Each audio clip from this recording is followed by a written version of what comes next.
આખા એન્જિનનું, આખા મેઇન એન્જિનનું, આખા એન્જિન રૂમનું બરાબર. જો કંટ્રોલર હોય તો આ રહ્યું એન્જિન કંટ્રોલ રૂમ બરાબર. આમાં બધા પેરામીટર, બધા વાલના, બધા એન્જિનના, બધી જગ્યાનું ટેમ્પરેચર બધું આમાં દેખાડે બરાબર. કારણ કે અમારા જે આખા ડેકનું જે બ્રિજ છે ને બરાબર, આ આયો હાર્ટ ઓફ ધ શિપ કહીએ તો જે હૃદય છે જહાજનું, એનું મેઇન એન્જિન છે, એનું જે આ બધું કંટ્રોલર આટલીન થાય બરાબર. એ તો હોય જો દેખાડું ખાલી મોટું મોટું, બાકીના પેરામીટર કેવા છે, ડેટા છે એ બધું દેખાડે. આ એસી છે બરાબર. આ તો આ નોર્મલી કંટ્રોલ રૂમ છે બરાબર.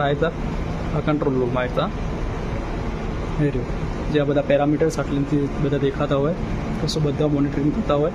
આ બધી પેનલો છે બરાબર, બધી અલગ અલગ કંટ્રોલરની પેનલો છે બરાબર. એ જોઈ લો. આ રીતે છે એન્જિન કંટ્રોલ રૂમ. આ બધી હું તમને એક પેનલ આગળના વિડીયોમાં બધી એક કરીને સમજાય. શાની પેનલ શાના માટે છે, શું કામમાં આવતી હોય બરાબર, બધું મને થોડી ખબર છે. એટલા પ્રમાણે હું તમને નોલેજ આપીશ. Okay, thank you.